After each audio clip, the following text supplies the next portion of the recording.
Hey everybody, welcome back to Christopher Garza Real Estate News. Let's go ahead and get right into it today. A little bit to talk about.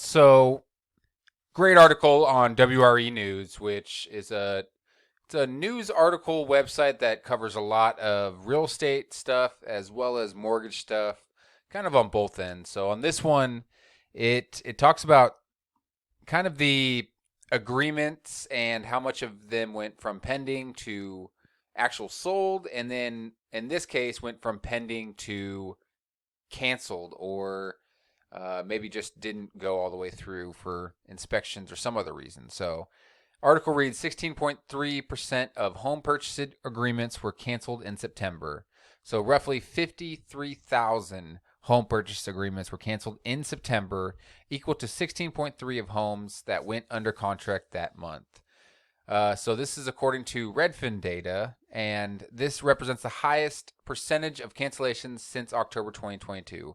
Now, these are national statistics. These aren't going to be really what our area is seeing, and I'll show you a little bit of that later on with one of the graphs. But it also goes on to say, in comparison, 15.2% of home purchase agreements were canceled in August, and 15.8% were canceled in September of 2022.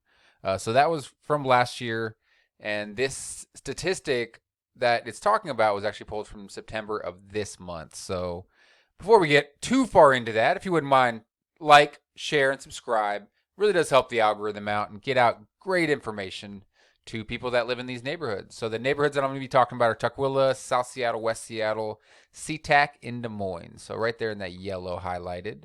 Those are going to be residential statistics only that I'll be pulling on this information.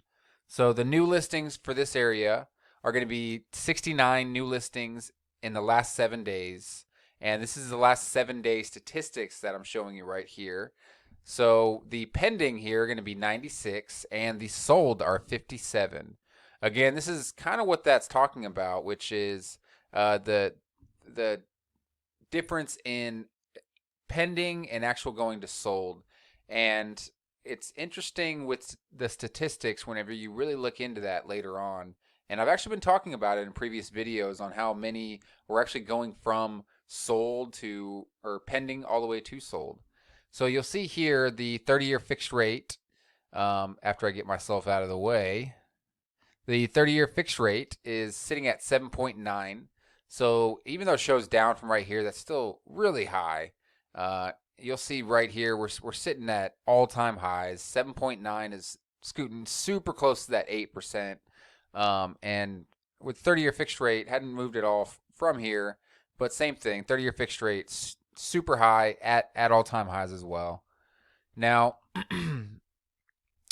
the statistic that I was going to show you here, after I move myself back out of the way, pending versus closed. So this is important to look at whenever you see national headlines like that, and really what's going on in the area.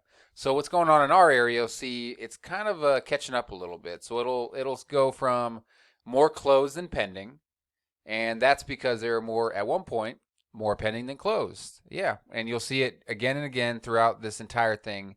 Now, big difference here, a lot more closed than pending at one point, and if you look back here further, you'll see there are a couple times that pending did go over closed, but a lot of these closed sales coming out of this area, or around this area in the years of 2018. So you'll see again here a lot more closed sales in 2021 when interest rates were super low inventory, a lot of buyers out there at that time.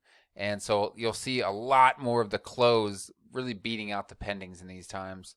But really not too much of a difference here in what we're seeing as far as the national headlines goes. So a little bit of pending over here. I think whenever I looked that up, it was about 40 homes more than the closed sales. But it really did catch up the next month. Now, these were the 2 months that I was reporting on here in which the pendings were kind of going a little over the closed sales there for a little bit.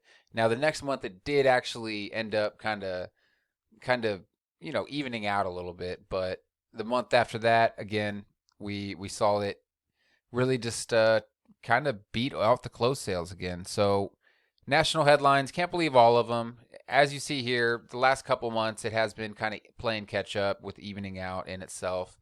And in the next month, we'll see kind of where the pending to close sales go. So if you wouldn't mind smashing that subscribe button, it really does help the algorithm and kind of get that video out to people that it really could use it. So again, smash that subscribe button and I'll see you next week.